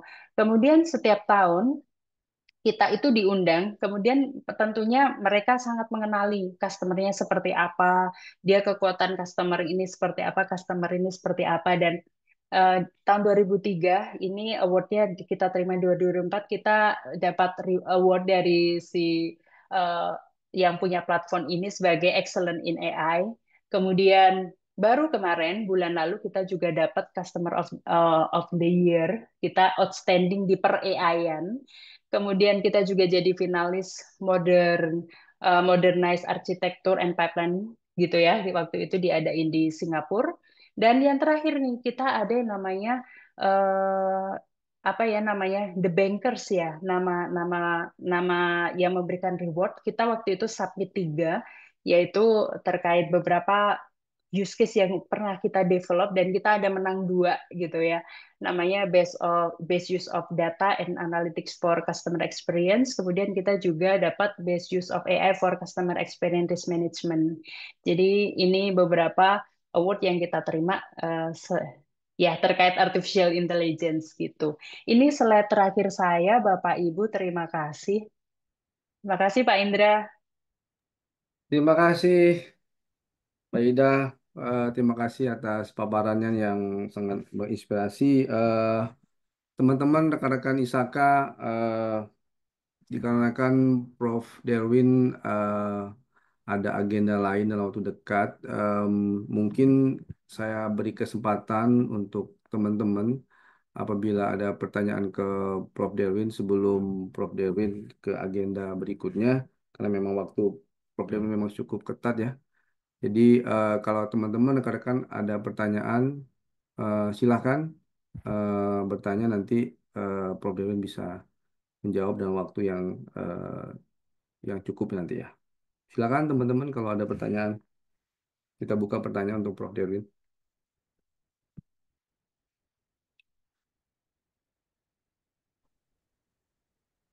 Tanya, Pak. Ya, silakan dengan Pak Said. Iya, saya Baik, Iqbal, Pak. mau bertanya dengan Prof. Derwin, Pak. Iya, Silakan. mau tanya ke Prof. Darwin dulu. Silakan, Pak. Eh, terkait dengan evolusi AI. Itu saat ini itu kan baru menggunakan memori terbatas untuk AI. Apakah saya pernah membaca bahwasanya evolusi AI nantinya sampai ke tahapan berikutnya adalah teori pikiran dan terakhir adalah disadar diri. Jadi bagaimana AI itu dia sudah menyadari bahwa eksistensi dirinya. Psikologis dia ada. Mungkin kalau di film seperti film apa dulu? Terminator, mungkin Terminator ya. Ada Skynet itu. Dia bisa merasa dirinya terancam, kemudian dia ini. Pertanyaan saya sederhana, Pak. Apakah mungkin ke depan AI itu sampai ke tahap evolusi sadar diri? Jadi dia menyadari eksistensi dirinya dan dia bisa menjadi ancaman, memberikan ancaman untuk manusia. Terima kasih. Oke, terima kasih Pak Said atas pertanyaannya. Bapak ternyata fansnya Arnold juga ya, sama kayak saya. Silakan Pak Prof, jawab.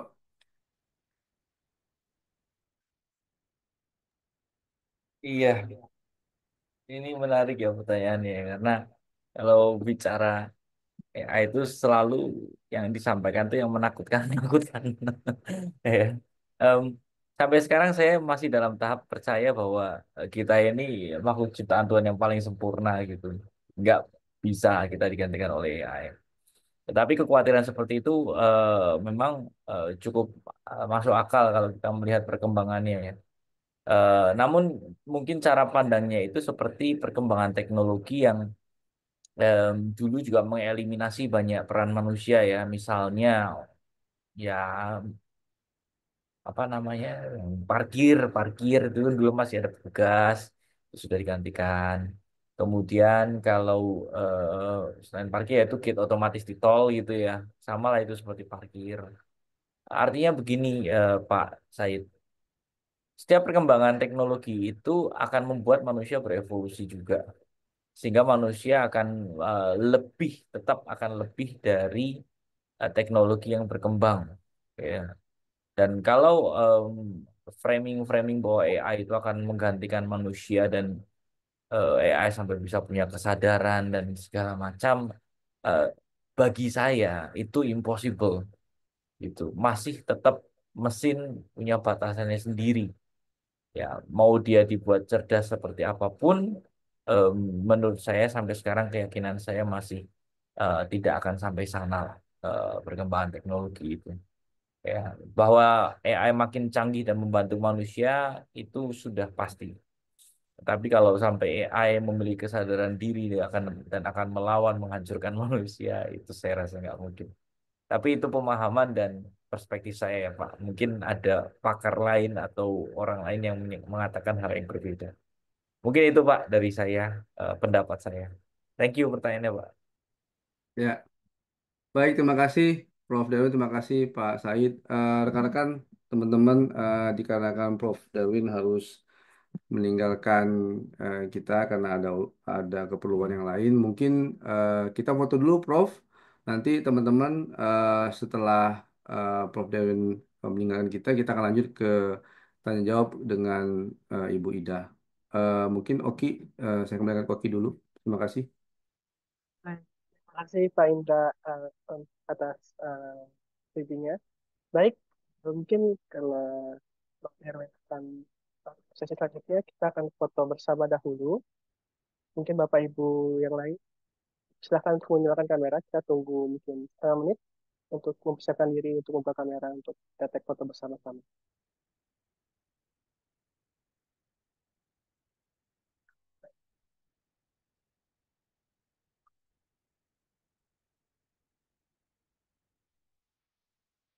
Baik, jika sudah kita akan mulai take foto bersama.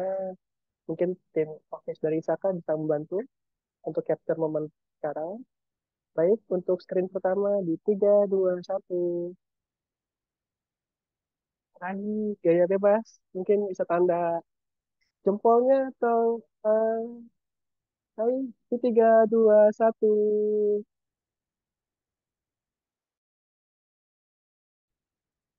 Terima kasih atas kerjanya Bapak Ibu semuanya. Dan terima kasih juga terhadap Prof. Derwin yang telah berkenan hadir untuk pemberian sesi MTS malam hari ini. Terima kasih banyak Prof. Derwin atas kesediaan waktunya. Sampai Terima Baik, bertemu di kasih lain Bapak Ibu pertemuan. terima semuanya. kasih Prof. Sorry, Dewin. saya Sampai sampai ketemu. sampai setengah 9 aja soalnya. Thank you semuanya Bapak Ibu kesempatan sharingnya. Kita bisa melanjutkan di Instagram di middle ini. Terima kasih, selamat Baik, malam. terima kasih untuk Terima sharing. kasih. Baik, izin lanjut. Mungkin ya, Oke, dan rekan-rekan teman-teman Isakar Bapak Ibu. Mungkin kita bisa lanjut dengan tanya jawab dengan Mbak Ida. Ini kalau saya di kolom chat dari Pak Arief Wicaksono, sepertinya pertanyaannya lebih kurang hampir sama ya tadi dari pertanyaan Pak Said terkait dengan perkembangan AI di kemudian hari. Mungkin masih menunggu pertanyaan dari Bapak Ibu yang lain.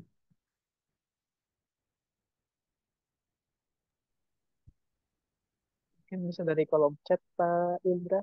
Ya, ini saya coba bantu Mbak Ida dan pertanyaan dari Pak Reza Pratama ya. Menarik paparan dari Bu Ida, selain alasan security, bagaimana justifikasi menggunakan LLM secara on-premises dengan H-100 dibandingkan solusi cloud. Oke, ya, thank you Pak Reza. Sejujurnya saya pernah menggunakan yang berbasis solusi cloud gitu ya, misal pakai pakai apa ya, untuk hal-hal yang tidak confidential gitu ya. Tapi tentunya kan itu hanya untuk eksperimen-eksperimen kecil. Tapi ketika diimplementasikan di industri perbankan, tentunya itu nggak bisa karena pasti datanya akan bocor kayak begitu ya. Dan semua data di bank itu adalah confidential. Artinya ya udah kita pakai sekarang ada H100 dan ada H200 juga ya. Dan memang investmentnya cukup mahal ya. Untuk satu GPU aja, misal kita nyalain satu LLM yang 7 billion parameter dengan 100 concurrent user, itu aja satu GPU gitu ya. Dan dari situ ya yang bisa kita lakukan hanya on premise gitu ya. Kalau kita berdiri sebagai perbankan ya. Tapi tentunya kalau di industri lain mungkin bisa gitu ya memanfaatkan cloud gitu. Dan pasti cloud itu lebih murah gitu ya. Kemudian scalability-nya juga lebih mudah gitu. Terus kemudian ini pertanyaan serta apakah ada pendekatan khusus dalam mendefinisikan dan memitigasi residual risk dari model, misalnya dalam konteks hallucination atau prompt injection. Ya, di sini tentunya kita melakukan prompt engineering ya. Bagaimana kita benar-benar batasin sedetail apapun ketika kita membangun prompt untuk chatbotnya gitu. Dan selain itu juga quality modelnya itu menentukan. Ya, tentunya kalau kita berbicara generative AI ini kan pretend model, kita nggak punya apa ya, belum mampu untuk membangun model generatif AI sendiri ya. Selama ini itu banyakkan kita memanfaatkan apa yang sudah ada. Kita biasa download di Hugging Face, kemudian kita manfaatkan model-model yang udah ada, kemudian ada paper-papernya biasanya, kemudian ada community-nya, dan kita cobain, kita eksperimen sejauh mana model dengan approach ini, model A dengan model B itu menjawab dengan baik. Seberapa apakah halusinasi atau enggak gitu. Dan memang kita tes gitu. Sebelum kita deploy model itu, kita optimalkan proses RAG-nya gitu ya. Ngepromnya juga kita optimalkan gitu ya. Promptingnya yang kita buat itu kita optimalkan. Bagaimana kita menaruh konteks gitu ya. Prompting itu bagaimana kita menaruh konteks supaya AI-nya itu menjawab sesuai dengan arahan kita gitu. Nah, dari situ itu hal-hal yang kita bisa lakukan untuk mengatasi halusinasi dari LLM, kemudian resiko-resiko error gitu ya dari model tersebut. Kira-kira seperti itu, Pak Reza. Baik, terima kasih Mbak Ida atas jawabannya. Mungkin satu lagi ini ada pertanyaan dari Pak Syahid kembali ya, Mbak Ida. Mohon info AI yang dipakai di OCBC untuk customer service kayaknya dan kartu kredit kali ya ini. Karena kami berencana untuk melakukan transformasi CS kartu kredit ke AI agent. Oh, call center, sorry. Call center, iya, iya, iya. Oke, ya. Call center, ya. Satu solusi sebenarnya eksperimen untuk voice to text. Voice to text itu lagi kita kembangkan Bapak Ibu. Voice to text maupun text to voice. tadi saya sharing kalau mostly ya ketika data audio gitu ya, yang data-data audio recording itu kita udah berhasil nge-processing itu to text. Nah, teks nanti dibaca oleh si LLM, Large Language Model, untuk disummarisasi, kemudian untuk dinilai juga apakah si contact center ini eh, ketika conversation menerapkan SOP yang dibangun. Tapi sebenarnya ya, untuk kita bisa membangun ke arah text to voice gitu ya, itu menarik jadi eksperimen. Kita pernah di internal tim kita cobain mentraining suara, kemudian kita ada teks, kita minta kata suara suara ini dipakai sebagai dubbingnya dari teks itu, dan memang berhasil. Tapi implementasinya nanti karena tentunya perbankan sangat hati-hati ya. Ketika kita membangun penerapan AI-nya untuk contact center yang berbasis text to voice, ibaratnya kalau yang nanya langsung dijawab AI, itu tentunya butuh verifikasi yang sangat panjang gitu ya, dan mungkin pasti ada meet sama regulator regulator ya, apa aturan-aturan yang harus dilakukan. Tapi untuk saat ini memang belum gitu, hanya voice to text yang udah dilakuin, dan itu sudah membantu banget kontak center ya, udah saving saving waktu untuk bisa mengidentifikasi apa yang terjadi, keluhan nasabahnya apa, kemudian quality dari agentnya apa, itu bisa dilakukan pakai si AI ini gitu. Dan mungkin yang bisa dipakai adalah search board gitu ya, semacam search board yang isinya knowledge. Saya jumpai di beberapa bank ini, saya tidak berbicara OCBC aja gitu ya. Ketika saya nanya ke kontak center gitu ya, ada bank yang memang sangat sangat sangat itu ya, sangat cepat merespon dan responnya bagus gitu.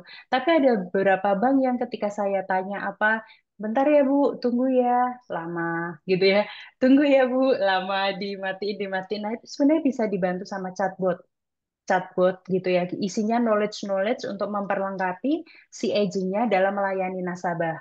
Jadi kalau nasabah tanya tentang KPR, knowledge-nya dipasang di situ. Kalau nasabah tanya tentang promo-promo, knowledge-nya dipasang di dalam chatbot. Jadi chatbot ini seperti co-pilot-nya si agent contact center dalam melayani nasabah. Mungkin bisa diterapkan seperti itu, Bapak Ibu. Baik, terima kasih, Mbak Ida. Ya. Rekan-rekan dan teman-teman ISAKA, karena waktu juga yang memisahkan kita ini sudah lewat 8 menit dari agenda yang sudah ditetapkan oleh panitia. Jadi mungkin lebih dan kurang saya sebagai moderator menyampaikan terima kasih banyak ke Mbak Ida atas sharingnya di malam ini. Ada beberapa catatan dari saya tadi mengenai bahwa ternyata di bank itu masih banyak yang unstructured data ya, terkait dengan dokumen-dokumen di bank. Kemudian dengan adanya penerapan AI ini akan mempermudah proses credit scoring ya, which is itu menjadi core dari bisnisnya di bank. Kemudian juga ada fraud detection system di anti money laundry. Jadi dengan penggunaan AI ini akan banyak bermanfaat buat kita semua, walaupun tadi Pak Said menyampaikan ada kekhawatiran, tapi kalau dari eh, yang disampaikan oleh Bu Ida dan juga oleh Prof. Derwin, balik lagi apapun itu teknologi kembali ke manusia yang menggunakannya. Mungkin dari saya demikian. Sekali lagi terima kasih Mbak Ida atas sharingnya. Semoga bermanfaat buat kami semua. Saya kembalikan ke Oki. Selamat malam teman-teman. Terima kasih. Terima kasih, Bapak Ibu. Baik. Terima kasih Pak Indra atas mungkin diskusi pada malam hari ini, juga terima kasih pada Bu Ida. Sebelumnya kita akan ada sesi kuis terlebih dahulu seperti sesi sebelumnya, di mana akan ada 3 pertanyaan yang akan saya tampilkan nanti di layar. Nanti Bapak Ibu peserta akan menjawab yang paling cepat dan benar di fitur kolom chat di Zoom malam hari ini. Baik, nanti akan saya share sebentar. Nanti juga akan mendapatkan hadiah menarik dari merchandise Isaka Indonesia Chapter.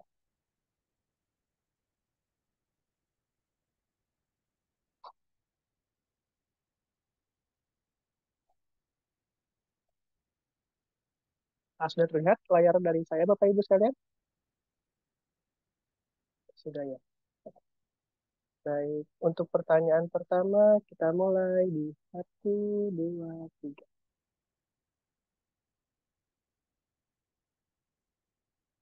Mungkin dari teman-teman tim office bisa bantu untuk verifikasi siapa yang tercepat dan tepat untuk kita umumkan siapa pemenang di 3 sesi pertanyaan.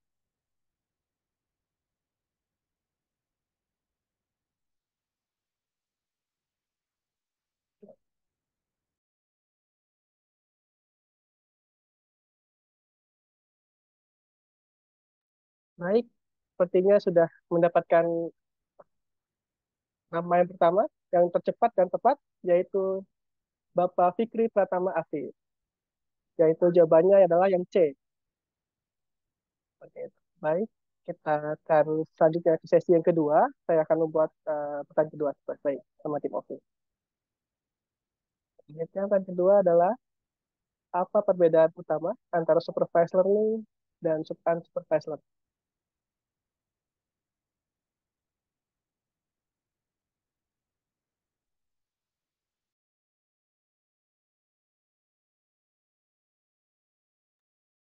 Baik, seperti kita sudah mendapatkan pemenang pertandingan kedua, yang benar jawabannya adalah yang B, dan pemenangnya yaitu Bapak William Bostan.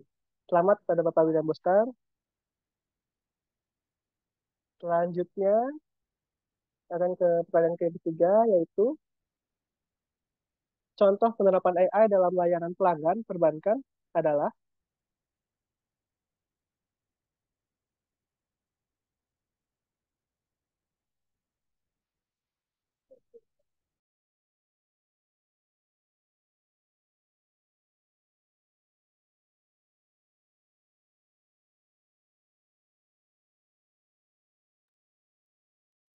Baik, seperti kita sudah mendapatkan pemenang yang ketiga, yang jawaban yang benar adalah yang C, dan selamat kepada Bapak Rorisi Aldila.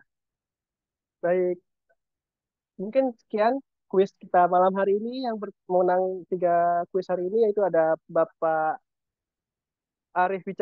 Fikri Pertama Afif, yang kedua itu Bapak William Bostan, dan yang ketiga adalah Bapak Roriski Aldil. Selamat kepada para pemenang. Nantinya akan dikontak langsung oleh office admin dari Sakai Indonesia Chapter melalui email untuk proses distribusi dari rekomendasi Sakai Indonesia Chapter.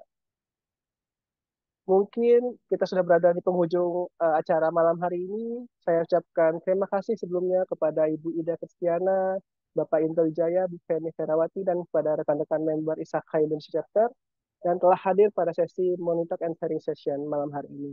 Semoga materi yang dibawakan oleh expert kita pada malam hari ini eh, benar-benar berisi dan memberikan manfaat untuk kita di kemudian hari. Baik, sekian dari saya. Kurang lebih mohon maaf. Selamat malam. Wassalamualaikum warahmatullahi wabarakatuh. Selamat Waalaikumsalam. malam. Terima Terima kasih, kasih. Maida. Terima kasih, teman-teman. Terima kasih, Bapak Ibu.